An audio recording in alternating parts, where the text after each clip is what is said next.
6, 5, 4, 3, 2, 1. Welcome to the Nines, presented by AT&T. I'm your host, Monte Cristo. And I'm your host, Uber. If the best esports organization in the world were to do a show on Twitch, this probably would be it. And I'm also your host. It's probably a basketball reference here, like I'm the Clay Thompson of the team, but I think I'd probably be more Kevin Durant. But he's injured right now, so probably more Steph Curry. You two can be the injured guys. All right, we'll be the... All right, I'll be KD any day of the week, bro. That bank. All right, so how are you guys doing this evening? We just finished filming this show, but obviously there's a big live element to this too, because we're going to be cutting in live and responding to you guys in Twitch chat throughout the show. Yeah, no, it was fun. Recording the show, it was cool. We got to hang out with Mang0, which was dope. He's a super chill guy. I think getting us to play Smash against him probably wasn't a great idea, but we'll see how that goes down pretty soon. Yeah. You have a good time? Honestly, well, yeah, the whole Mang0 thing, I got absolutely fisted.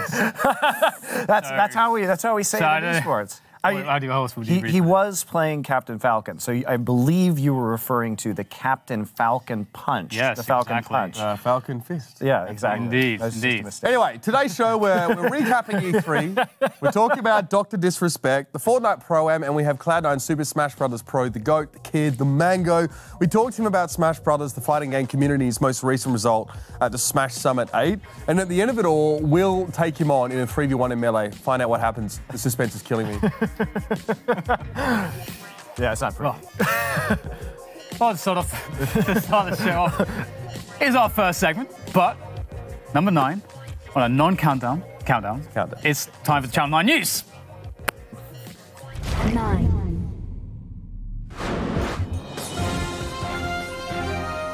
Hello and welcome to Channel 9 News. We don't break stories, we make stories. It's not really true yet, but it certainly sounds good. Let's get right to it, though. First up, E3 wrapped this past week, and despite whether you think it's still relevant for the gaming industry, there was a lot of news that came out of the conference. Possibly the biggest news was not game-related, but that the face of Twitch, Dr. Disrespect, got banned from Twitch while he was doing his first IRL stream at the convention. Twitch was already abuzz as the two-time was doing his live tour of the E3 floor. Fans and others enjoyed his improvisational heckling, but the internet was set on fire when he decided to walk into a public men's restroom with his cameraman following. Shortly after, his E3 badge was revoked and he was banned from Twitch, as filming in a public restroom is against California law. Everyone on social media chimed in, mostly lighthearted ribbing, but I want to hear from you guys. Uber, what do you think about the doc in the bathroom? I mean, I appreciate the guy's sense of humor, but it doesn't matter how much clout you have, you're out there breaking the law, right? You just can't do that. I don't really care who you are. I'm sorry. Yeah, you can't...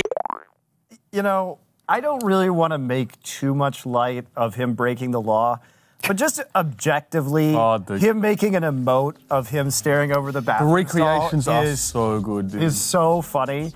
And yeah, it was breaking the law, but like at the same time, I think he handled it about as well as you could have afterwards, because nothing really terrible. It's California law. Maybe in Arkansas you could do this, right? God, maybe when DJ Weed's getting back to Nebraska, right? When he starts spinning up shows there, we're gonna have a DJ Weed convention, and then that's gonna be allowed there. So Doc, that's where you can break it out, mate. No worries. He's a genius though, because everything is so entertaining. I feel like he's gonna come out pretty well. Yeah, that's the whole thing is like, okay, so he broke the law. He gets like a week vacation, and then he's going to come back. The last time he came back after that break, which was not breaking the law, obviously, but he took that break, he came back, and I think he had like 400,000 concurrent viewers on Twitch. Yep. He like broke the platform. Crazy, right? The only thing better for your brand than being there is not being there and then being there. Crazy. I mean, he's got it made, so I think he's handling it about as well as he could. I hope he never does anything like that again. Obviously not something to be celebrated, but it's kind of funny. You can't not laugh about it. All right, let's keep going. With that kind of behavior, can you, DDK? No, not really. I feel like he must have expected that there would be consequences for this. But yeah, it's a really weird one, because obviously Twitch as well, they can't exactly just let him off the hook because he's broken the law. And so by doing so, they would kind of condone breaking the law. So there's mixed messages there. So I wonder like how they're going to handle this sticky spot, because I don't know. Is it is there any length of ban that makes sense? Right, and it's one of those things, too, where it's like, how could you possibly let him go to a competitor's platform? But the problem with Twitch is he has yet to be unbanned. So do you guys think that Twitch should be more transparent with their reasoning in regards to the length of the bans, or is it within their right to keep it somewhat arbitrary? Like, DDK, how do you handle this if you're Twitch? It's a conflict of interest. I wouldn't want to be them either, right? Yeah, it's such a weird one because you risk, just banning him outright and saying enough's enough, even though he's obviously helped to grow the platform. And I actually do think that what they can do by just not making a comment right now is sort of to see how it does impact the viewership on everybody else on Twitch. Because we've obviously seen some people comment. I think someone was like, hang on, I think now Doc's been banned. I'm kind of getting more viewers here. So is he actually such an integral part of the platform they can't afford to let him go, or can they? And I think do they have enough of an offering to retain that viewership in general across the platform? Yeah, and it's also one of those questions as well where it's like, do you have to let this sort of run its course in a legal sense before you can even let him back onto the platform? I think it's brutally tough. Solution. He does some public decency seminars and comes back as Professor Respect. There you go. That's the new alter ego, dressed entirely in white. Rebrands. I mean, I guess like his degree doesn't change, right? He's still got a degree in disrespecting. He's just got a master's in respecting. Like, anyway, there was some scandal at E3 in general, but in the background, video game. All right, so Great freeze frame, by the way. Yeah, excellent. You look so handsome. Yeah, boy. Right now, You got an EU teeth cranking. I actually really agree, Dan, with your Professor Respect idea. Like, Rebrand, yeah. That's good. what would he look like? Would he be dressed all in white? Yeah, something like that. Maybe get rid of the mustache or something, or tidy up the hair. Like, to cut this off, like, obviously, like, people in chat, we're not really making, like, light of this. Yeah, this is bad. Like, we don't agree with him breaking the law. Right, so we're a little bit tongue-in-cheek, obviously, about it, and obviously the content around it was good, but you can't film people in a bathroom, bro. Like, yes, illegal for a reason. You either did that on purpose to be provocative, or you're just not very smart. And I really hope it's the latter. I think it was just a mistake. Yeah, I think it must be very easy to get caught up in the whole kind of charade because it is an act, in many senses. It's a persona that's being put on. So and it's maybe it gets away from you from time to time. I would like to see the version where he is Professor Respect, though. Like, completely 180s his persona. I want to know what that looks like. All right, we can keep going. We'll talk about Cyberpunk.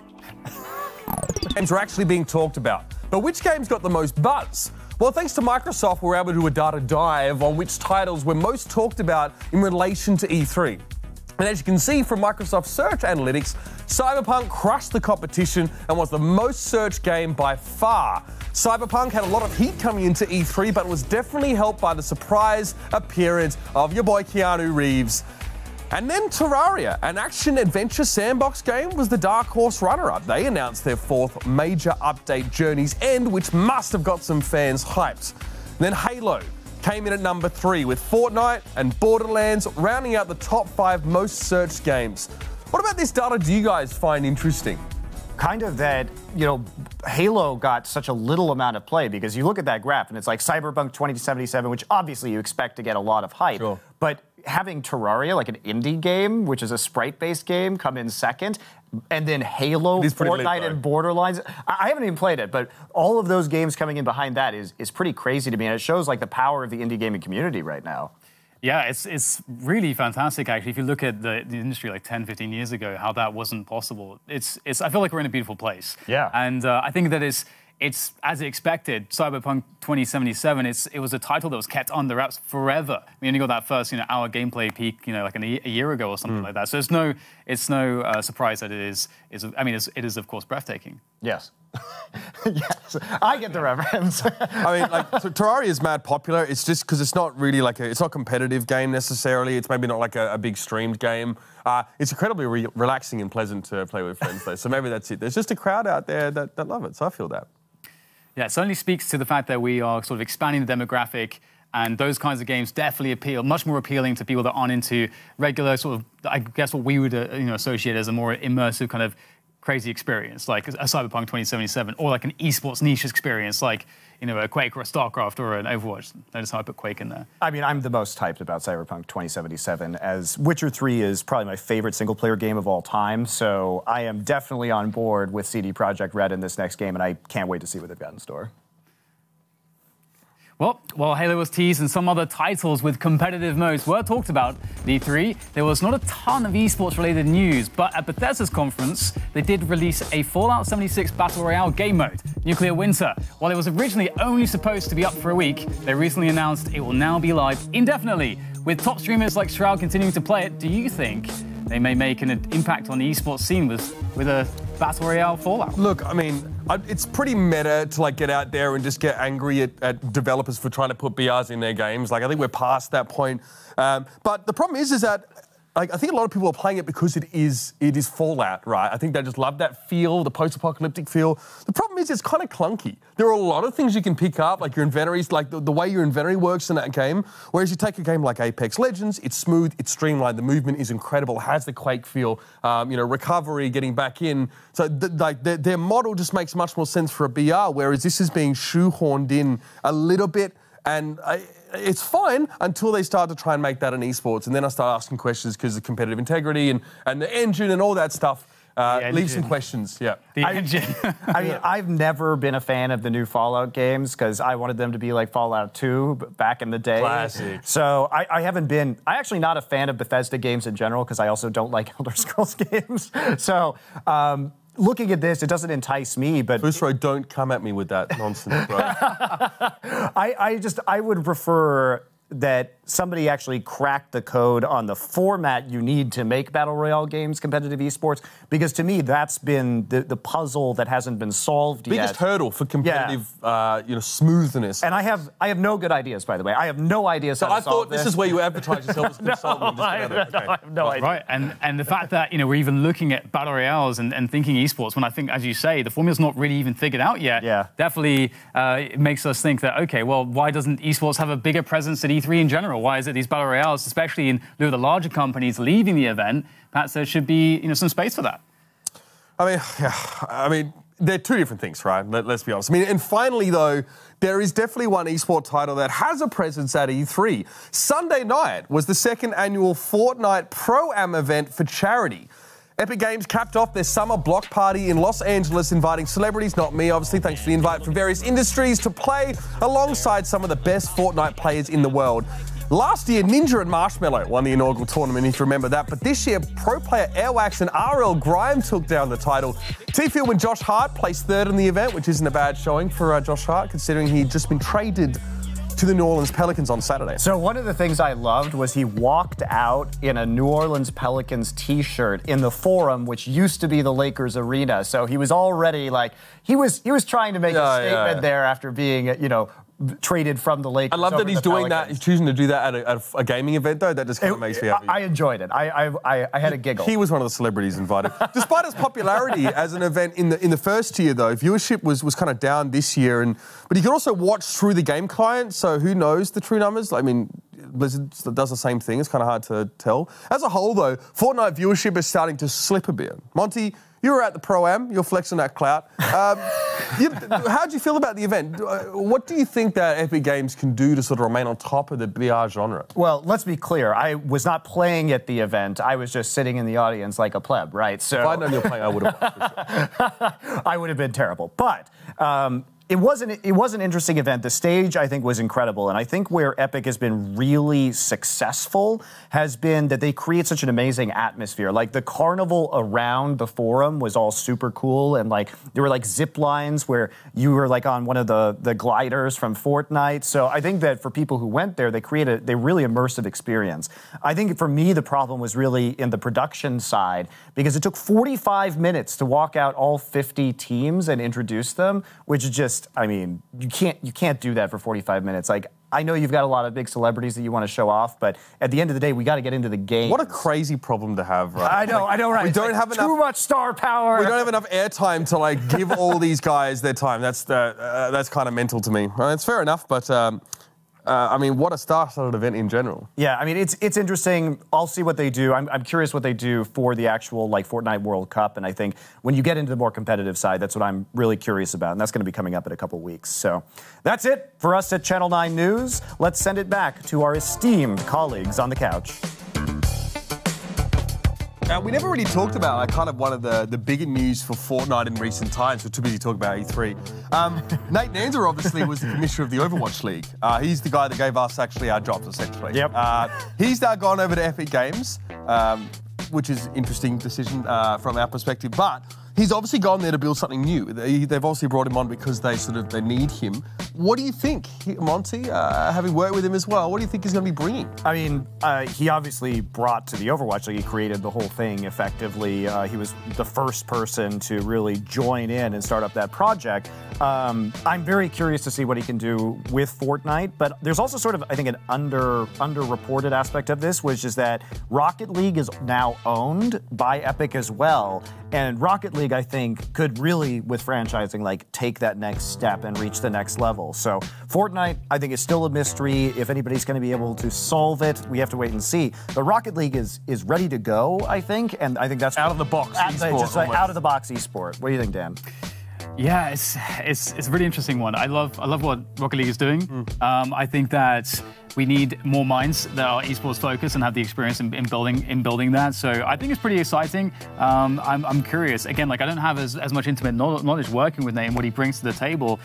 He gave me money. You gave you guys money. Well, there you go. I mean, it's brought everything to the table for you guys. Then Exactly. There it is. Food to the table, bro. That's how it works. Anyway, up next. Wait, hold up, just a second. So you guys, yes, Mang0, we know you're here for some Mang0 interviews. Yes. He is, in fact, going to be coming up. We have a long interview with him, so just hold tight for a little bit. But coming up next, we do have to get our segment of Click Debate in, sponsored by Puma. And my neck beard. And your neck beard. Number one sponsorship. There's going to be more of that, don't worry.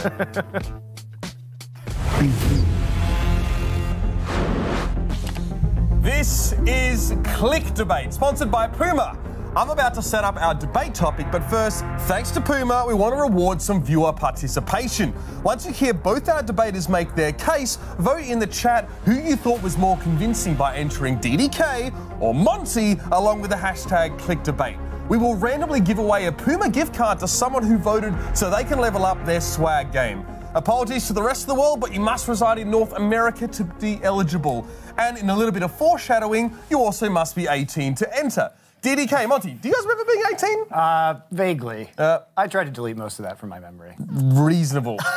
I mean, when people ask me about my past, I just say probably playing video games. Yeah. I think that's what was happening. Safe answer. Yeah. So I don't want to cause any liability. Up for debate today, though, age restrictions in esports. In the fallout of the Tfue FaZe Clan lawsuit, it was recently determined that popular Fortnite player HiSky is only 12 years old. This has been problematic for him because certain online platforms like Twitch and Twitter have age requirements, but his young age is even more problematic because official Fortnite tournaments do not permit players of his age. Other examples of age requirements can be seen in the Overwatch League, where you must be 18 years old to compete. That being said, in the Overwatch Contenders division, that rule does not apply. DDK, should there be an age limit in professional esports leagues, assuming there is parental consent available? Absolutely not. And I think for the very reason that it's a competitive game, and I don't think there's any, like, let's say if you look at any conventional sport, okay, it makes sense to split things up because there's physical advantages when it comes to something like, well, any physical sport. But in the world of esports, much like, let's say something that's not esports, let's say chess, right? If you have like an 8-year-old that is some prodigious showing for their chess abilities, are you going to prevent them from playing tournaments? Well, no. It's obviously not required. It's just about the mind, and such as is esports. It's about the mind. Obviously, a little bit of mechanics in there as well, but I don't think there should be any limitation. I think it's kind of lazy that we have any limitations. If we had limitations, a lot of the best in the world wouldn't have started their legacy in the same way that we know them to today. In Brood War it's happened, in Quake it's happened with Cooler, in all sorts of games. I mean, look at HiSky. This kid's incredible. Why should he be prevented from showing his skill? There shouldn't be a barrier to that because, again, as you say, with parental consent, he can play the game. That's what he's doing. He's really good at it. Let him do it. I agree, but with caveats. So if we look at the history of StarCraft Brood War, I 100% agree with you, DDK. Flash, arguably the greatest StarCraft Brood War player of all time, started winning tournaments at 14, and it would have been horrible for us to be robbed of many years of his dominance within that scene. We would have gotten a much worse product as a result. But I think the important thing to remember, and here's the distinction, is that Flash was playing on Korean television, not on Twitch. And I think that in a world where it's a child and it's a minor, and you are having people who can say really horrible things to you kind of at will in Twitch chat or on social media, that maybe there's a way to do it without having the camera on, with limited Twitch chat participation, so that you sort of insulate them from some of the worst factors of the internet. But I think when it comes to the professional scene, I think a lot of what I will say is I think a lot of the leagues, the LCS requirement in League is 17 to be a professional player. In Overwatch League, it's 18.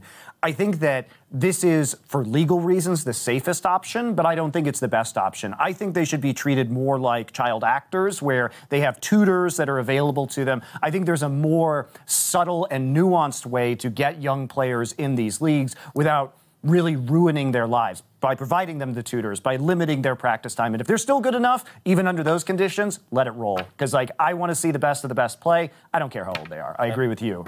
And who knows, maybe there'll be more pageant parents to accompany these. Anyway, that's it. Esports soccer moms. That's the next gen. It's coming. It is coming. It is coming. Watch out. That is it, though, for Click Debate, sponsored by Puma. Let us know in the chat who you think won the debate, if there's even one to win here, by typing in DDK or Monty. Or both. Or who had the more convincing point with the hashtag Click Debate for a chance to win a Puma gift card. Now it's time to toss it back to that handsome devil Uber and those other two randos. Yeah, as one of the other two randos, we did kind of agree, Dan and I, in the end. I think it helps that we're like OG esports guys, so like we're used to seeing these kids play professionally, and like the age restrictions really only come in recently. But Uber, who won?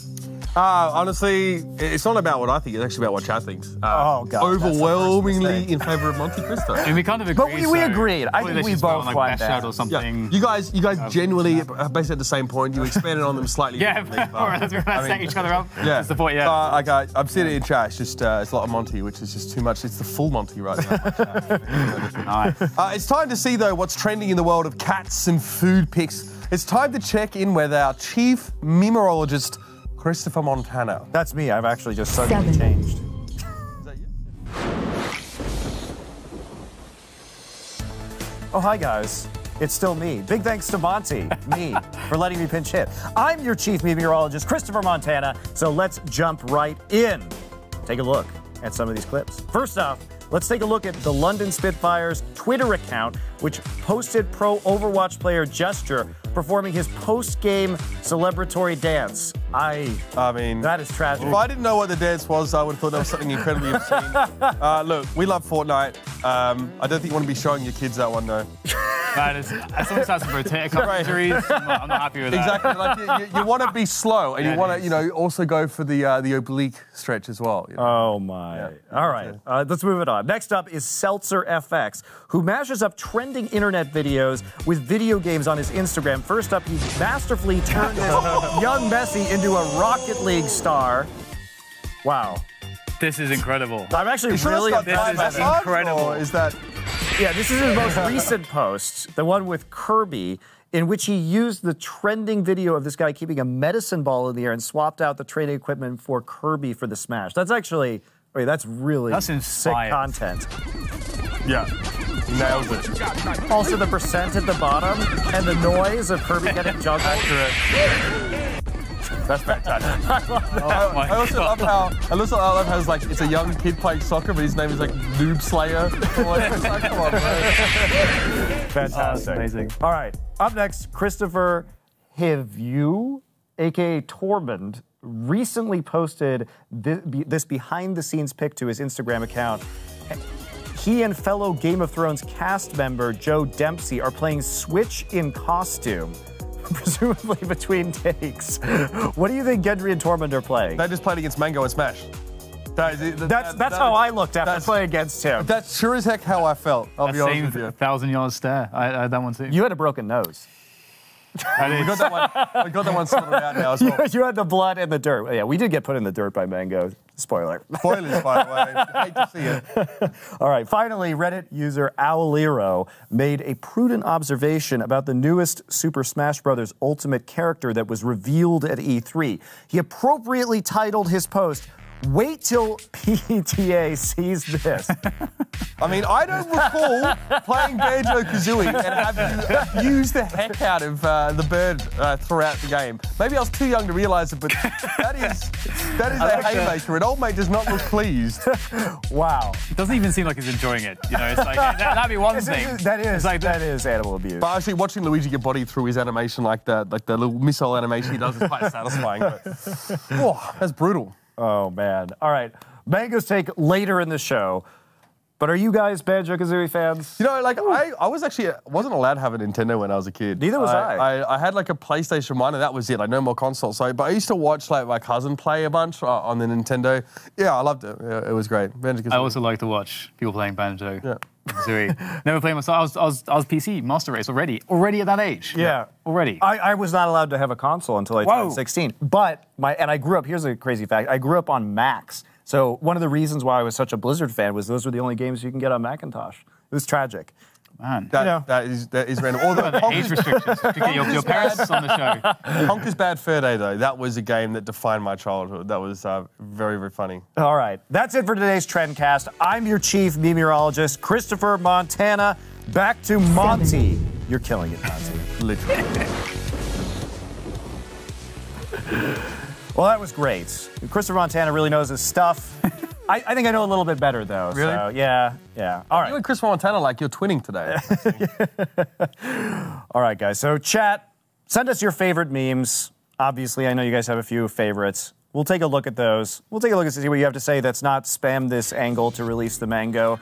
We will release the Mang0, don't worry. All right. So, moving along, in the world of gaming, there are no soapboxes. There are only loot boxes. So we named this next segment accordingly. See you on the other side. It's that time of the show, the part where you in the audience get knowledge dropped on you for free, a masterclass in life lessons and wisdom nuggets. Today, I'd like to start off the Loot Box Rant by talking about Battle Royales and the inherent problem with them. So here's the issue. In order to have a Battle Royale with competitive integrity, you have to play multiple matches due to the nature of RNG drops and the randomness within the game. That's how you make it fair to determine who the best person is in these games. The issue is that it becomes incredibly anticlimactic at times because people can hide, heal themselves. We've seen this in multiple events, both in Fortnite and PUBG, where the eventual winner of a map or winner of the tournament, as we see here with Evermore, Epic. At PUBG, he was actually on Spawn Island. He got trapped there. He did not intend to be trapped there, but he was healing himself in a crack in the storm, and that's how he ended up winning that event. This was the last map, and he just placed high enough that he was able to get the trophy. Now, this is problematic, obviously, because you don't want a guy who's just been healing in the storm to walk on stage, a bunch of confetti fires off, and he wins. Like, there has to be a better way to do this. I have no suggestions of how to make it better because I have not been able to, in spite of thinking a lot about these issues. But Battle Royale, you've got to get it together as a genre because otherwise it's never going to be the most compelling esport in my mind. So LinkedIn, people have to go to LinkedIn for esports consultants and not you this time. Yeah, exactly. Like the one exception, exactly. Right? I mean, nobody has the idea. As far as I know, I think we've all spoken about this at length and no one's come up with the solution. Well, Monty, I'm going to have to stop you there because Cloud9 CSGO team is the worst Cloud9 CSGO team we have seen, and this is a problem right now. This has been going on for 18 months. Cloud9. You won the Boston Major. You're on top of the world, and then since then it's been 18 months. A revolving door of players. 7 new players in those 18-month period, which is every 2 months a new player. That's pretty. You can't. How do you build around that? That's very difficult. So they've been trying to find a new identity. Speaking of which, they lost recently to a team called New Identity and Quest. So their quest for a new identity has definitely been failing as they've been rocked out of the NA minors, and we're not going to see them at the major. So something has to change. But there is light at the end of the tunnel for you Cloud9 fans, because if recent reports are to be believed, there's actually a roster shakeup that actually looks very promising. We have a new man, lad, I should say, a mid-laddie. He's very young, Tens, a new talent that everyone's talking about. And Daps will be coming in to replace Golden and also Vice. And this should really give them, I think, the direction. These are rumors still. So rumors, of course. I love it. Only But- rumors. Not confirmed. Not confirmed. Not But we've got a pretty good idea. There's sorry. reporting on this, but it is a rumor. Can I just Not hold that freeze frame a Caveat. little bit longer of DDK? What a beautiful shot.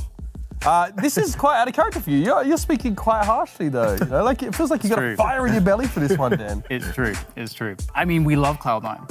That's why we have to. Yeah. That's why we are so passionate in our response to this horrible situation. It's been a long time, man. It's been 18 months. We want to see them back at the top. And to be fair, like when C9 won that Boston Major, it wasn't against a weakened FaZe. It was against FaZe at their prime. That was the major they were supposed to win. Yeah. Yeah.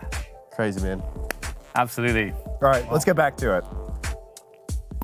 That they need, because not only do they have one of the hottest new talents in the North American scene right now, and not only are they returning to a fully North American roster, which is really important because I feel like they lost a bit of their identity going international. We want to see a fully North American Cloud9 after all. They have Daps, who is the prime candidate to bring up new talent in North America. He is tried, tested, and proven. I think the lineup is going to do a lot of damage. So there is light at the end of the tunnel. But I had to run, so I had to call it out. But we Was it bold? It's Going like- after yeah, C9 yeah. on their own show. I appreciate I mean, that you gotta do boldness, it. Dan. But he walked it back at the end, didn't he? Then he got the hype going, and then he started like firing the fan squad. All right, lastly, I'd like to address a little Reddit post that I read recently. Always a mistake. Yeah, not ideal, but look, it's just for illustration purposes. People can discuss what they want on Reddit, it's totally fine. But it was a thread that discussed like the knowledge or lack thereof about certain casters and hosts at the game that they cover. A good example is like when you have a play-by-play caster and an analyst. They were doing it in Overwatch, actually. Great example. No one thought Monty was smart, by the way, because he hates using Outlaws. So that's hilarious. So you can see there's already some inherent bias there, but a lot of people were saying, like, oh, look, these analysts are obviously a lot smarter, like the hosts and the play-by-play casters don't know what they're talking about. And I read it, I thought that's interesting because our job is literally to make the other guy sound smart.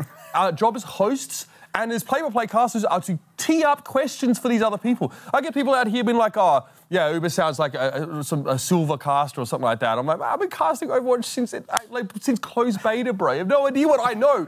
You just want me to tell you what you already know. It blows my mind. So keep that in mind when sometimes a caster is asking another caster a question. He might actually know the answer, but he's trying to ask a question for illustrative purposes so someone that isn't as intelligent as you can learn something. Yeah, I agree. I think play-by-play casters, one of their biggest jobs is knowing the right question to ask because that sets up the entire discussion and helps like do the actual storytelling and narrative of the match. I mean, I am dumb. I'm not dumb. I'm dumb, but there are the casters that get a bad rap, so just say. All right, you're welcome for our insights. You are better off because of them. End of story and end of rants. Well, did you agree with this chat? You better have. Let's find out. You were let's saying at least salty. see. They're saying you're salty. Find me. Come find me, bro. Look at how salty I am. Theo. You taste the bottom of my foot, tell me you're salty, bro. How about that? Yeah, but your shoes smell like beer because you're Australian. Man. Yeah, well, you see, it's not really socially acceptable to drink out of a shoe here anymore. The last time I did it was at your wedding, actually. Yeah, I enjoyed that.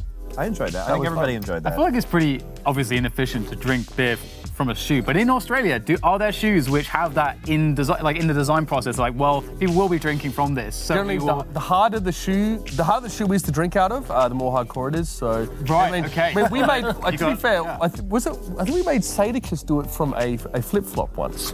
From a slap. like we were in Sydney actually. No, it was Moses. And we had Moses do it from a flip flop. We poured it down the flip flop. I pretended like it was a thing. It wasn't. I just wanted to see how he'd handle it. Anyway, a big congrats goes out to California Rays for winning our Puma gift card. Poggers in the chat. See, that's why you watch the show. Yep. Free stuff. All right. Up next, what it's like to be a professional esports athlete. You might be wondering. Esports ass. Yeah. Esports athlete. It's America's esports. Yeah, that's true. I am the esports ass in America. Of the world, really. Why limit myself? Kind of the butthole. Why limit myself?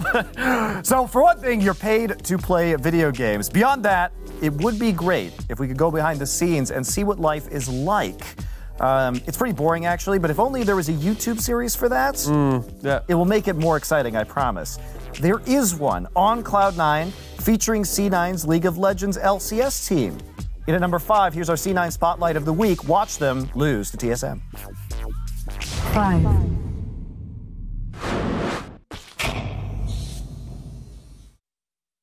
Cloud9 looking to remain undefeated after 2 weeks of play. Cloud9 have certainly been in the best form early on this summer. Day one, I'm just gonna play Echo Fox right now, so let's go. I like what we're seeing here, some adaptation from the teams in week 2. They all have to fight, and the win isn't like free just by playing the game will help us a lot. All right, boys, we are here for the win today, right? Strong as possible. 1, 2, 3! Echo Fox has priority of the Baron pit. They're gonna set up a trap and wait for Cloud9 to check it. Cloud9 walking over the control ward.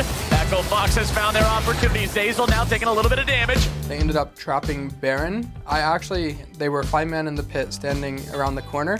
I actually have seen Vegars do that in solo queue, so I was spam pinging like the corner, and I knew I couldn't die if I face checked it, so I ended up face checking it, and then we started TPing behind them, which was like a team call. Eric noticed the angle and he called that he was gonna do it. Echo Fox trying to disengage. They don't want anything else to do with this. Cloud9 going forward, Cataclysm in the Pop Blossom, and Echo Fox is annihilated! So then we all chased them down. Dennis flashed the wall, and then they're flanked by Nico, Jarvan, and it was pretty much like instant wipe. They didn't even hit us. Nisqy grabs a kill onto the support, a double onto the mid laner, and with 3 dead on Echo Fox, it's a Cloud9 bear. Shut down over for Licorice. They've lost the bottom lane, they've lost the mid lane, and they've lost the Nexus. Cloud9 takes down Echo Fox. Heading into day 2 of LCS.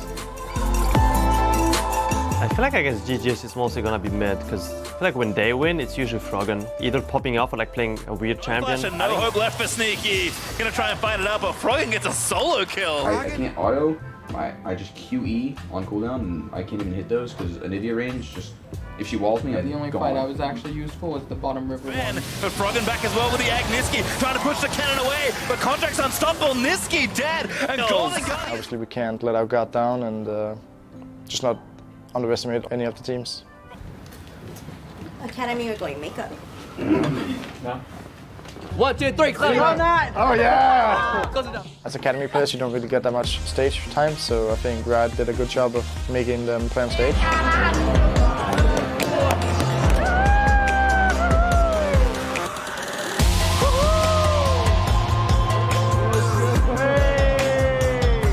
You are the best players in the academy.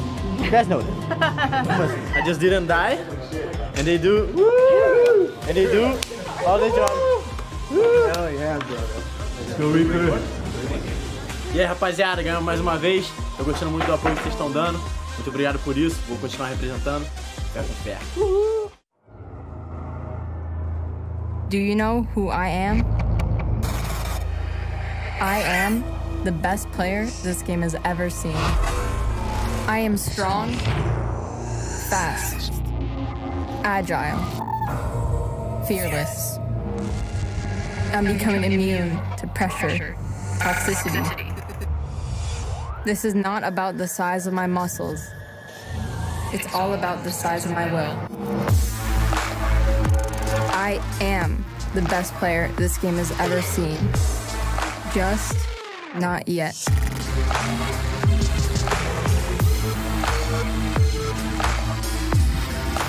For the entire episode, past seasons, and future episodes of On Cloud9, and you will see the part where they lost to TSM eventually, go to Cloud9's YouTube page, and while you're there, give it a subscribe. Well, we'll be talking more LCS in just a bit, but right now we have the best clips we've seen this past week. At number 4 is our stream of the crop.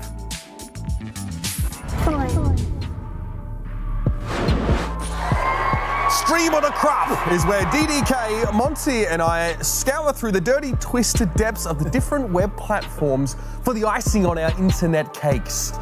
First clip that we want to check out is this Rainbow Six masterpiece from Reddit user Kushzilla. He finds himself in a tough predicament, having to take out all 5 of the opposing team by himself. Look at him, man, he's just out there getting it. I want to see how this one ends. I haven't seen this clip yet. Okay, just peeks around the corner. What was that guy doing down there? I don't know, just chilling. I mean, this game is actually really complex. No, it's a great game. Okay, yep. Do you get your phone out? Yo, that Nokia. I mean, I always knew they were bricks. He should have thrown that instead of the C4, to be honest. Wow. The pistol kill a leg from the end. All right, that's pretty legit. That's not bad. A team In that like game, it's very hard to get. Like Oh, I've yeah. found that game like very difficult to carry with. Like it's very technical. Well, our next highlight comes to us from Honey Toast and King Rooster from Reddit again. This has to be the most innovative kill in Apex Legends ever. As you can see, the other team was using a Wraith Portal, as you do, to avoid combat. King Rooster placed a perfect care package with his lifeline. Wait for it. Oh, okay. Wait for it. It's worth it. I'm still waiting, man. I'm still waiting. Takes a while.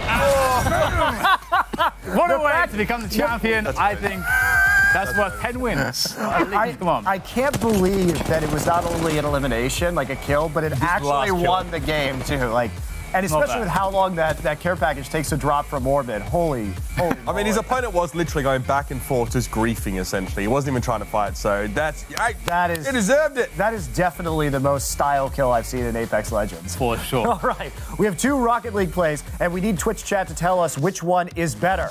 First one comes to us from JessP96. He misses a wide open chip in, then proceeds to take it to the opposite side of the field for some reason, just so he can bank it off from distance for the goal. So that's about as stylish as you can get in this game. Yeah, I'm gonna let you finish, but that's my ball. He refusing to pass. He liked that LeBron James action out there, doing it all himself. Man, hey, I mean, if Dr. Disrespect, is no longer Dr. Disrespect and he's Professor Respect, this guy can maybe take the title because that doesn't look like that's all that respect for. I mean, he's going all the way out of his way. He respected the heck out of that ball as he took it on a date across the field, to be honest. All right, let's take a look at our second Rocket League video. Comes to us from Reddit again. Pori10 takes the ball, boosts up the wall, rides the ceiling upside down, and then tops it off with a difficult goal. Dirty. Very dirty. I mean, that's why people love Rocket League, right? It's just like soccer. It's basically the same. And people love that because it's like soccer, but just with cars, and it's all the same. But actually fun, and there's no guy taking a dive on the ground and faking an injury. So it's got all the best parts and none of the bad parts. There is no dive button in that game, right? Like your car flips over and the guy gets out, and it's just like trying to motion to the referee or pit crew. Anyway, I brought some clips. I brought 2 Overwatch clips that needs Twitch chat's help because I am a play-by-play caster and clearly don't have the knowledge of the game. Our first one is from Reddit user Daily. Check out his Ash getting chain hooked off the map from a falling Roadhog. With quick reflexes, he uses the coach gun for the kill and pushes himself back to safety. 2 for 1, baby. That takes skill and precision. Yeah, actually using the lower level of Havana, too, to get back onto the map. Yeah, I didn't know that was a part of it. Well, there you go. This is the new map, so new tech. Poggers, not even close, baby. Wow. That's going to be so tilting. You think it's like, at least I'm going to die, at least I'm taking someone with me. Absolutely denied, of course. Well, it could have been at least a 1 for 2, right? Because they both got booped off the map there. I might have been the Lucio boop. Anyway, our second Overwatch video comes to us from Matt F98, and it's a different type of save. His Soldier 76 teammate is popping off with a tactical visor. The opponent's diva decides to put an end to it by activating a self-destruct. But our boy Matt comes out of nowhere, as you can see, with a jump and a barrier to absorb the bomb, take one for the team, and to protect the rest of his squad. Oh yeah, I'll take that Winston on my team. I mean, you could probably have done that without dying, though. There is a way to... Anyway. Sure, there was a way to do it without dying, without also ending up in that bubble, Uber, but I think isn't that a little bit too much to ask? Like, he protected the attack visor, and they got the elimination. He's showing that he's willing to go all the way if he was a teammate, so I think I'm cool. I'm cool with it. Doing his job. All right. If you see something we should feature on our stream, send it our way with #the9s on Twitter and let us know in Twitch chat which Rocket League and Overwatch options you like the most, because we will be checking out your comments and reacting live right about now. FYI, you might have noticed the Puma logo and the monitors behind us. That segment was not sponsored by Puma, but if they want to throw us some extra cash for that, yeah, hit me up. We got a Puma shoe here for you, too. So also, shout out to Reinforce in the chat. So what did you guys think of those clips? I know Twitch chat thought that Rocket League Play 1, where he didn't shoot it but then shot it from the other side, was better. I like Play 2. Yeah, Rusk-Easy in the chat was saying he's GC in Rocket League, in that it's harder to hit pinch shots than it is to hit ceiling shots. So, I mean, he knows more about the game than I do. Yeah, I mean... And as for Overwatch League plays, I think it was pretty unanimous number 2. Reinforced says Winston play 10 out of 10, blocking the self-destruct. I think that's definitely the more difficult I mean, we see it occasionally in the Overwatch League where Winston's able to, you know, make a play like that, but it's rare. Very few and far between. So does the Apex clip top everything though? I mean, come on, man. It would be better. Okay, it would be better if they weren't just going back and forth, back and forth, back and forth, because like your chances are good. If it was just like they happened to come out of a teleporter, that would be even better. I mean, the Apex clip was the best one. All right. Enough. We're going to talk about Mang0 now. Earlier today, we had the pleasure of sitting down with one of the greatest Smash Melee players ever, Cloud9's Mang0. Thanks to AT&T supporting the technology behind this broadcast, we're able to bring you this show and our chat with Mang0 to you. In at number 3 is Cloud Connections, presented by AT&T. 3.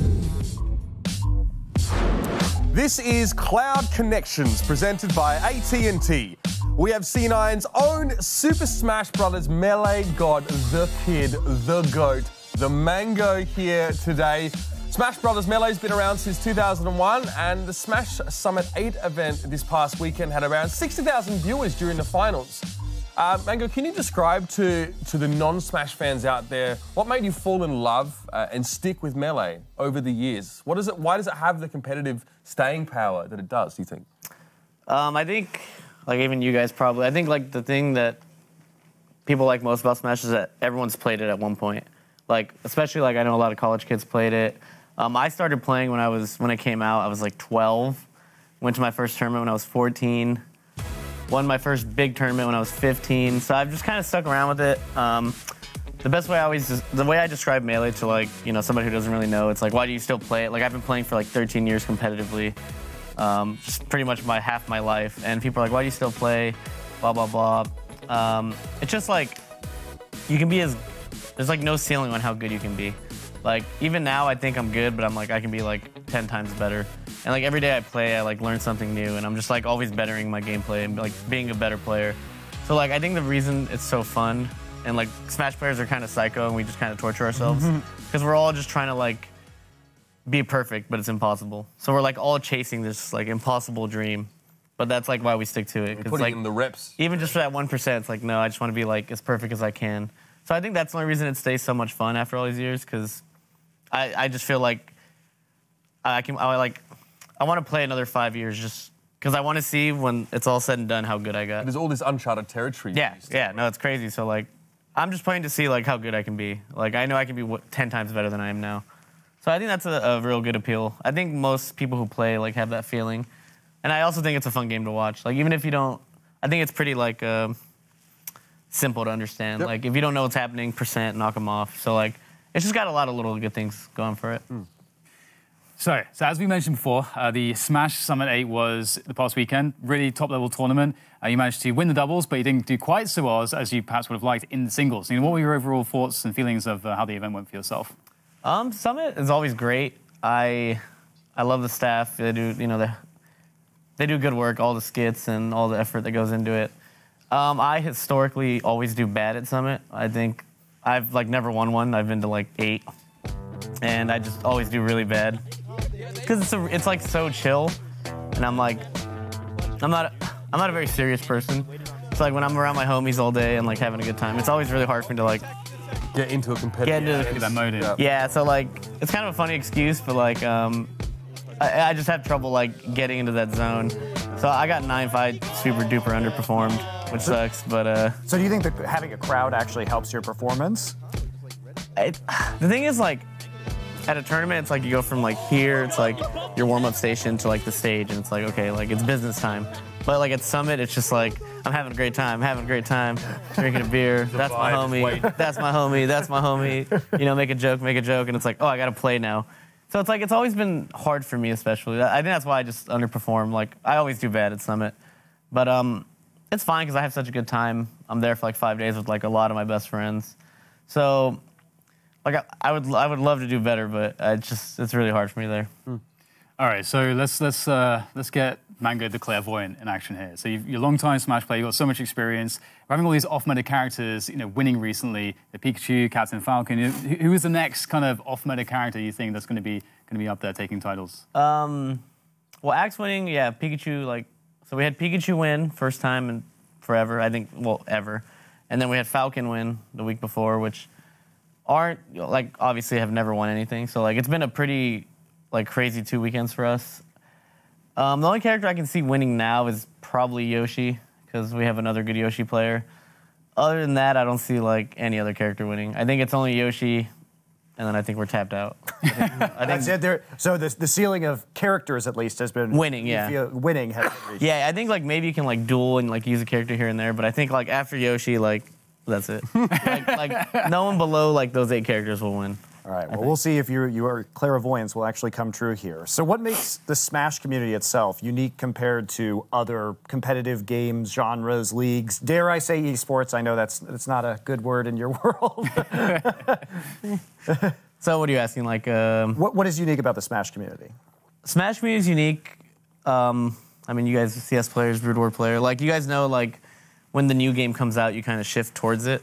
Because usually whoever makes the game puts all the money into it, and like you kind of just like the tournament support. The tournament support, and like, you know, the developers are about it. Like with us, Nintendo kind of hates us for whatever reason. So they've made new Smash games, and like the Ultimate's pretty good. I'd say it's the best one since Melee, and it's just more so like a new game came out and we just didn't like it, and so we're like, we're gonna play for essentially peanuts. Like, we make no money. There's never been money in Smash, but like, we just love the game so much. And I think that's one thing that we have, like, it's because like we're not motivated by money because we don't have any. So it's like, this is COD 4 on the PC to a T, by the way. That is Call of Duty 4. Yeah, like we just love our game, and like there's not the most money in it, but like Melee's always been about like pride, and like even like going back in the day when it was like 30-man garage tournaments, like it's never been about the money. It's just like, you just win to say you're better than that guy. And like, it's just all like, you just like, and that's what makes it special, because like we have no dev support. Not a lot, like not like the biggest prize pots, but we just have like history, and the fact that like we've been playing the same game for over 10 years, and like the meta changes every year, which makes it interesting. The people just keep getting better and better. And it's like when I sit down to play a set with somebody, it's like I've played this guy for so long. It's just like every set's like a new story. So I feel like, yeah, I think we just like, the fact that we just still play the same game. Like, I don't know any other esport that still plays the same game. I think most games have moved on. But we're just still kicking because we love our game. And it's one of the best games. I know I'm biased, but, like, I love it. I still want to play. I'll play until my hands fall off. Like, I'll play another 10 years if I can. But I think that's just what makes us different, is that... So is this why you wanted to create the Mang0 event as well, just to give back to the community because you have that passion? Yeah, I mean, well, the Mang0 was just there so we could all get drunk and have a good time. Because, especially, like, when there's a bunch of tournaments, it's real serious. I like the Mang0. It's just everyone goes, has a good time, and it's just, like, very casual but fun. And, like, because when you're at a tournament and you're competing, you're, like, more in try-hard mode. So, like, you know, you want to hang out with your boys, but it's like, no, I got to go to bed. It's, like, late. Yep. But at the Mang0, it's like, okay, we compete against each other. It's like, you know, let's put the swords away, and let's just be homies and have a few drinks. So there's almost like there's a social contract going in, and it's like, listen, guys, like, we're here to chill, we're going to play. Yeah, exactly. Especially because it was the week before Summit, so it's like the next 5 days we're going to be at war and like try-harding and playing 10 hours a day. I'm like, yeah, it's like, let's just relax and like have a good time. Because a lot of those people like that are there, like they're good friends of mine, like as competitors, whatever, but like we don't really get to hang out. But then the Mang0 comes and they're there and we get to just like hang out, like, because usually we can't, because no one else is like drinking before the tournament except like me. I'm the only stupid one. And then, you know, so it's like, it's nice to like, handicap, bro. It's nice to hang out with them and not have to worry about it. Like, it's the only time we can get that many of our Smash homies together where no one's really competing. Yep. So it's like kind of like a little, it's like the yearly get together of homies, and then we just have a good time. People love that though, man. Like people, the community loves it. It's great, that stuff. So, all right, what's your second favorite fighting game or franchise to play then, if at all? I actually don't like fighting games very much, like playing them. You heard it here first. I'm not a big fighting game guy. If I had to pick, like I like watching them, like Street Fighter, Marvel, like all that stuff. What about like any other game? Just what's your second favorite game then? I'm a CSGO player. Yeah. All right. I'm a CSGO player first, and then a Melee player. I hear C9 CSGO could use some new players. PDK, get on this, mate. Make the calls. But no, like if I wasn't a Melee player, I'd probably be a CS player. I played CS when I was 12. I love Counter-Strike, but I play it when I can. But for fighting games, I like Marvel 2 is probably my second favorite one. Again, like I don't really like playing them because when I play a fighting game, because in Melee, like even when you get hit, you have control and you have like defensive options. But in like traditional fighting games, you get hit and then you just get comboed. Yep. To me, that's like a huge turnoff after playing Melee for so long. Getting locked in that. Yeah, it's like I get hit and then you can even just put your controller down. And it's just like you wait. Like to me, that's a turnoff. That's why I like watching it, but I could never play it for that reason. So let's talk about Ultimate then. How much of that have you played? I've seen a couple of tweets from you like recently as well. You were putting in the work, of course, coming up to summer. So how much have you played, and what are your thoughts on what needs to be done in that game to sort of make it as balanced as Melee is to you? I like Ultimate a lot. I don't play it at all anymore because the online. Have you played the online? Yep. Yes. Yep. It's god awful. And like tried a Wi-Fi the first time. Yeah. It's just. I think the game's good. It can get better, obviously. But like, I'm a streamer, so it's like I'm not gonna go to someone's house to play. Like those days are behind me. Sure. So it's like and I don't want to have people over 2-3 times a week just because it gets annoying after a while. So I don't play as much because the online's really bad. The thing about that game, like you say, how do you make it as balanced as Melee? Is I don't think you can, because the thing about Melee is like, another thing is like other games, CS:GO, whatever, they have patches, right? And like all of a sudden, this gun's good now. In Melee, that doesn't exist. This character is just this character until he dies, like until we don't play anymore. So like Ultimate like will be good, and then a patch will come, and then everything changes. So like that's why like when I play other games, it's weird to me that like a patch happens and now it's like oh, I wasted all my time with this. Now it's like, oh, sure. it's kind of pointless. So I think that's another thing that makes Melee special is like there's no patches, so it's just the meta's decided by the players. And yeah, like right. If you don't like something, you either adapt, you get used to it, or you just like so that's why I think like I don't think Ultimate can ever be as balanced. Because Melee, the thing about Melee, it's not balanced, but it's very balanced. It's like everything's broken. And I think that's what makes it fun to watch, because like I can kill somebody at 0%, he can kill me at 0%. Oh, he has this, I have that. So everything, like all the good characters can just destroy each other, which I think is what makes it fun to watch. If everything's broken, nothing's broken, right? Yeah, exactly. So it's like either we try to make these characters like not as good, or we make every character amazing. And now it's like Dragon Ball, and it's like you got all this high level. Everyone just keeps powering up. Everyone just powering up. There's a new arc, a new tournament arc as well. Smash these Dragon Balls. Yeah, that's why I think Melee's cool, is because like you just power up, and there's like nothing can set you back. So that's why I think Ultimate like can't get as balanced, because it changes too often, you know. So it's like that's why I think Melee, like the meta just keeps changing, and you just have to adapt, and you just keep getting better and better. So for the next question, we needed a visual aid. So I'd like to know what you would call this dance. Because your shoulders are in there, like you're vibing. That's my Suavemente dance. See, like Axe, he wants to get in on that action, but he's a little bit afraid. I see. Well, he just lost. That's why. Fair enough. He just had to look at him, and I do it every time I beat him on Wednesday. I do that dance. That's just my look at him. He loves it. He wants to smile. He wants to headbang. It usually goes on for like 4 minutes. I was about to ask the direct. I just love the different angles. That was a short version. Because like on stream I could just do it for like 5 minutes, but after a while like, I just kind of felt I'm like, all right, I need to stop. He's just sitting there. So like on stream I can go forever, but in person I kept it, Credit to him, he's taking it well. Oh, he's a good sport. I mess with him all the time. He's a good sport. All right, we crowdsourced some fan questions, and as a fellow misunderstood public figure, this one hits pretty close to home for me. So on Twitter, Elements asks, why do you intentionally try to offend people?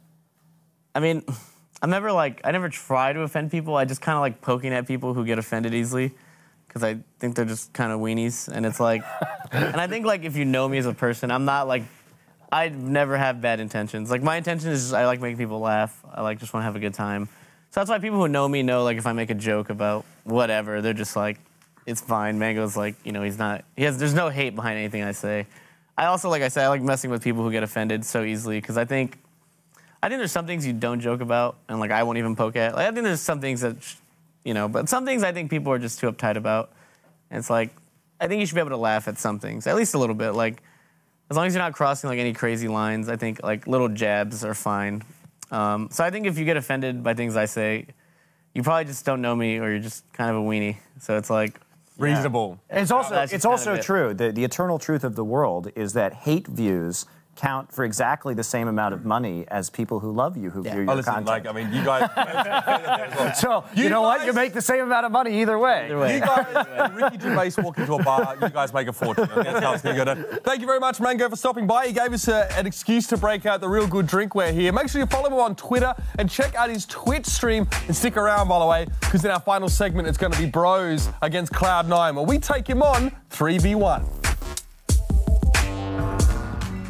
In honour of our guest's typical jersey, we thought we'd don the signature Mang0 outfit. You're welcome, by the way, for that. Yeah. This is going to be the best picture on the internet, probably. I mean, I was like, get that material of Monty out there. I want the photoshops. Make it happen. Also, DDK, bro, you've been very pasty. You look like a cobra, bro. Thanks, man. Yeah, I don't know. He's shaped like a triangle. Yeah, you can see like the wedge. The problem is you can also see the scars of horribly injured myself over the years. The things we do. I know. That's right. I know. So I do want to talk a little bit about some of the other games, because I think it was fascinating, and I think it's a really good point that Mang0 brought up, that one of the great things about Melee is that it hasn't been patched in like 15 years. And yet it still continues to be played competitively. And that's a lot like StarCraft Brood War, which continues to be played competitively, like a decade plus after the last patch. Absolutely. And a lot of the older esports titles, for example, didn't have many updates. The original Counter-Strike, for example, stood on its own legs for a very long time with, 1.6 being the iteration. Quake 1 was the same way. Quake 3 was the same way. And those games just allow the community to iterate on the competitive scene with how it gets updated and how the meta changes. In Brood War as well, what could you change? The maps. And that was really how you made it work. That was the balance. But these days, the developers take full control pretty much, and we're not seeing, the same kind of result. We were asking for this, though. There were so many games, especially, I'm from the COD 4 community, right? We were always, begging Activision or Infinity Ward, who were the guys that made COD 4 at the time, please give us, more support. Please, put some money behind this. That never really happened, right? So the money was never there. But then I guess when those developers did take over, I guess there was maybe less agency for the community to sort of do those iterations because they were dealt with in-house. It wasn't just marketing budgets that funded competitive play. It was actually esports departments in these companies that were established. So that's been the trend. It's always a hard thing, though, because I think given eventually metas will change without patches, but patches change them faster. So, do you wait for it on the off chance that it gets good, right? Or do you try and force the issue? I think that's been one of, the eternal debates of esports on the whole. Yeah. And I think one quick thing which I think is interesting is that the fact that in all those games, it's about stuff being extremely strong. And that's kind of an exciting dynamic. So I hope we get to see more of that in the future as esports games get more and more figured out and how to make them, that is. Well, anyway, let's carry on. Up next, we're going to look at the Cloud9 forecast for the upcoming week. We'll show you everything that's happening within the organization and highlight some key matchups you should check out. In at number 2 is Cloud coverage.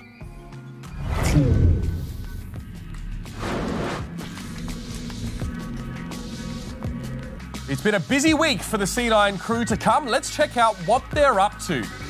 First of all, to kick things off, our CSGO team started the group stage of the ESL Pro League today in France. On the 20th, the Apex Legends squad continue fragging in Facet's Pro Series. The Rocket League, Season 7 World Championship and the Hearthstone Grandmasters also take place this weekend. We've got a lot going on, DDK. We have a lot of the world's best Counter-Strike teams competing in the ESL Pro League right now. How does this major stack up against the rest? It's actually a really good question, because this tournament in particular is one of those tournaments where you can make a name for yourself, and it's because we have a huge amount of teams, but we're missing some of the newly crowned, top 6 teams, I would say. Vitality's not there. They very recently become one of the best teams in the world.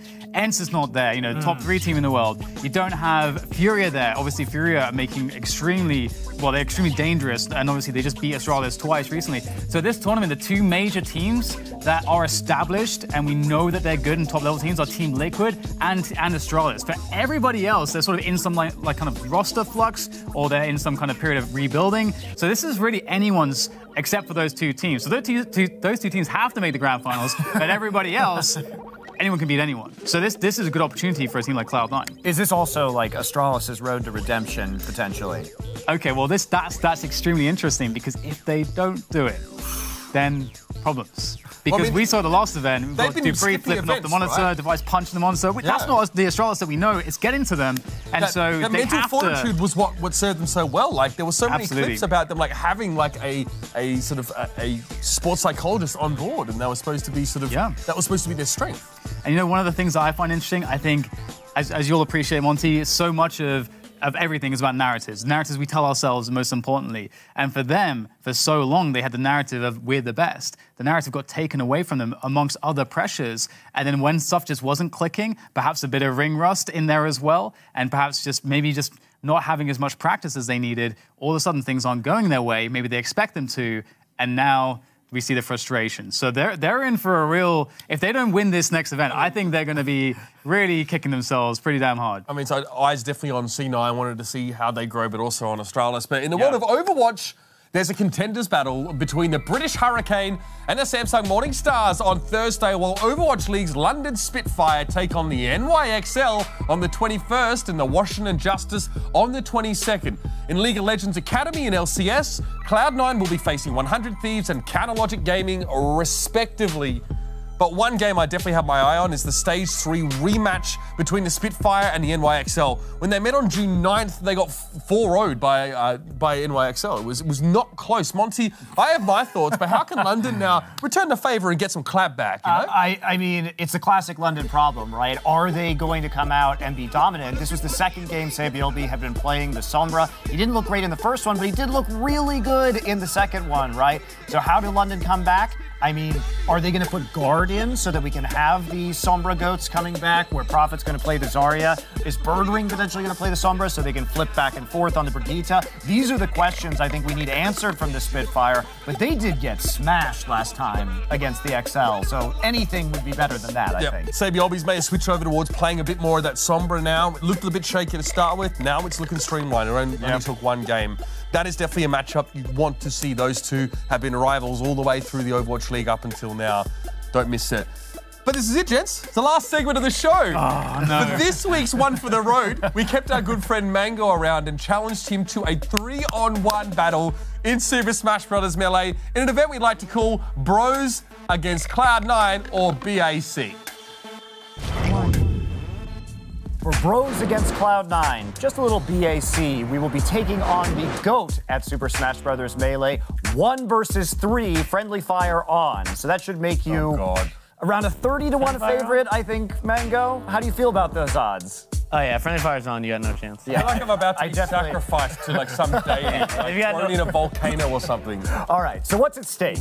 Mang0, you're known for a certain aesthetic when you post selfies. If you win, we must pose for a nice photo you'd send to your relatives on a holiday card and then post it to your Twitter account. If we lose, you can direct and stage us all together for a group selfie that we must post to our Twitter accounts. So we're going to be playing a 2-stock melee match. Of course, not on a CRT, input delay central. Poggers. Indeed. So we're going to get rolling with this. We're going to play on Pokemon Stadium. Friendly fire is on, so we can hit each other on the blue team. Ready? That's we're ready. I'm worried we're going to hit each other more than we're going to hit. You're going to hit. What do you mean? I'm going for Monty. What do you mean? I believe I have first one. Right, can you not? All right, listen. Guys. Oh, you can actually short hop back here and it's the same as in Ultimate. I didn't know that. Pretty much, yeah. Just think of it kind of like Ultimate, but way faster. Get out of the way! Okay. All right, so Mitch and I, Uber and I are both playing Marth. I am the... Hey, come on, bro. He's not dead right now. DK just killed himself with a forward B off the stage, so he's going to be the one playing Fox. And of course, Mang0 is playing... He did. I'm surprised you can grab anybody with this input delay. You can, however, slice me off the map, so that's exciting. Listen. I'm stuffing this chook, take a number. So I just got up-aired into oblivion. Oh my gosh. I feel like I helped you guys by getting out of the way. Oh, you did already? Actually, we look the same as well, Monty. It's rather confusing. Okay, that's me. Up. Ah, well, you hate to see it. We did.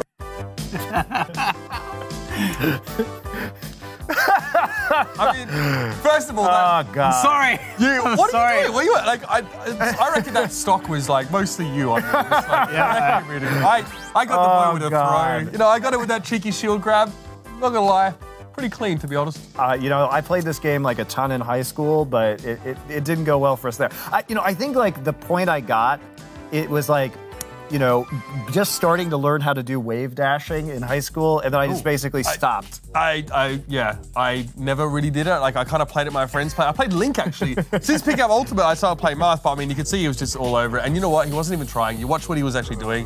That was scissors versus hair. Yeah, that's pretty rough. All right, let's get into the rest of this. We actually do get to pick a character for him to play, and we make a terrible error. So yeah, we didn't do our research. Did we?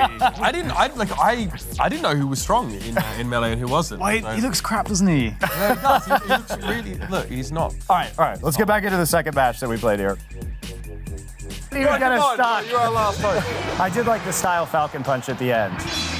Well, that was quite pathetic on our end. We did some damage. All right, now that we've had a warm-up, we'd like to even the playing field by a percentile. For round 2 and all the Melee glory, we get to choose Mang0's character. So now that we couldn't even get a stock off him in a 2-stock, who is he going to have to play? Game & Watch, Bowser, Donkey Kong? I think Game & Watch. Game & Watch sounds like the most embarrassing to lose to. So I think we're going to go with Game that. Watch? Yeah, Game & Watch. It'd make a great story. That's all right. Yes, fuck that. Same Wow. A Game Watch. Maybe we should have asked him. We should have asked him if Game Watch is. No, I feel like us not knowing was definitely the funniest outcome to this. I just want to see those 9 hammers, so.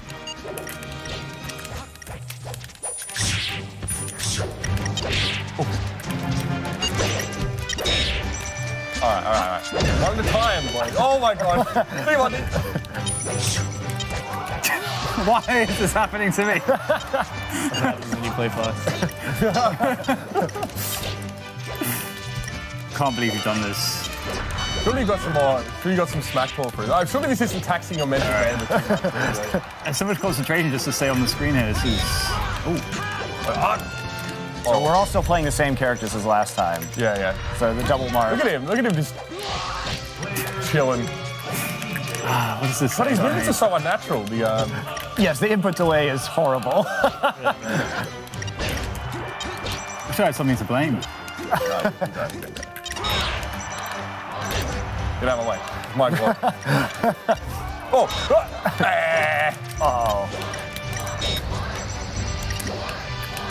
Which Marth are they cheering for, do you think? We just lined up for that one. What's my recovery? Is it up to you? Oh, God. Side B, up B, yeah. Side B, up B? Come on, guys, you got this. His character's not even 3-dimensional, it's 2-dimensional. Come on, this should be easy. What happened to you, DDK? Where are you at, bro? I keep killing him.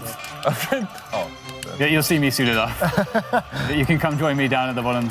I like how we can't even finish him off at 180%. Yeah, well, look. I mean, he's light, all right? And he's sitting in that spot where it's... Yeah, it's kind of hard to get, like, knocked off. I mean, we are hanging in there a little bit better this game compared to last game. Don't slice me. I did it! The forward air. Let's go. Why do you keep trying to hit him?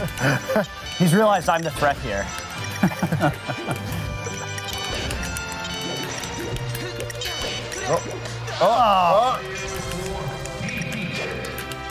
Mitch versus Mang0. Let's get it. Oh, God. All right, here's... I like how he's just styling on you with this hammer right now and not doing any other moves. He knows he's going to get it eventually. He's not taking this seriously? That's so rude, bro. So, Mang0, Game & Watch? Why is this a mistake? He's terrible, but he's not bad. He's terrible. There's worse characters. No! I didn't DI properly, so I rematched it. Who should we have picked for you? Who's Bowser, your worst character? Kirby, Mewtwo. Okay. All right. Ooh, okay. Well, would have been the bad ones. I mean, hey. I at least took 1 stock. You took one. We got the stock. You got the one. Right. It was me. All right. Well, I bet that result took basically no one by surprise. So we've got to get a selfie, Mang0. So you have to stage us for this selfie now. So what am I doing? Yeah, what are you doing? That's the question, right? You just flip everybody off. Can we do that? Okay, I guess. We'll do it after the show. We'll do it after the show. All right. That sounds good to me. That is what we're going to have to post to our Twitter accounts. Fantastic.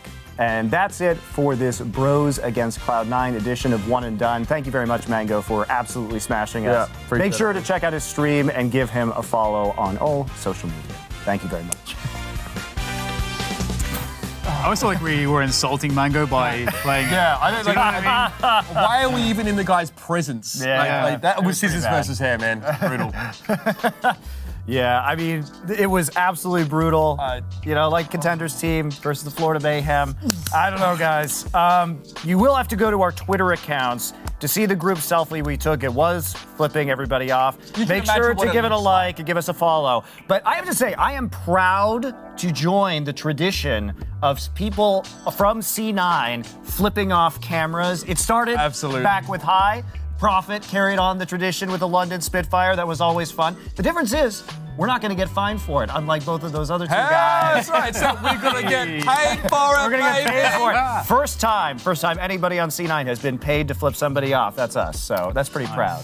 All right, let's check in with chat one last time. See what they said about the match. Well, a lot of them were shocked that Game & Watch could actually get to more than 200%. I didn't know that was a probably because I was like, how do I smash attack again? I forgot. The C-stick. C-stick always, you know, the quick I way always try to do the it. directional plus the... Yeah. So, yes, definitely got crushed by Mang0 there. You guys, you know, you thought we were going to pick Falco. You know, I actually know Melee... You know, I know he plays Falco. I wasn't going to pick Falco. I mean, give me some credit. I saw him warm up Give me on some Falco, credit. Give me some credit, guys. I wasn't going to pick something good. All right, that's it for our show, everybody.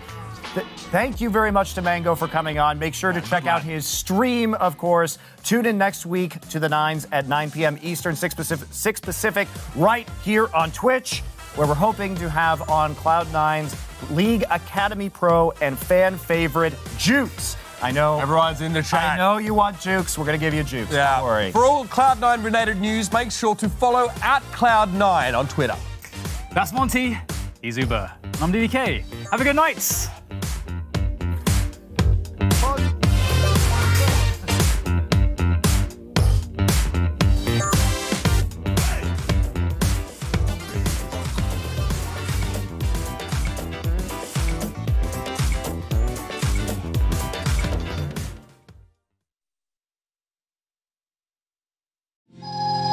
In this game, strength does not come from muscles. They cannot make you train, nor push you harder. Muscles neither fuel your motivation, nor your stubbornness. No biceps will ever help you lift the weight of your own decisions. Trust me, that takes a different kind of strength.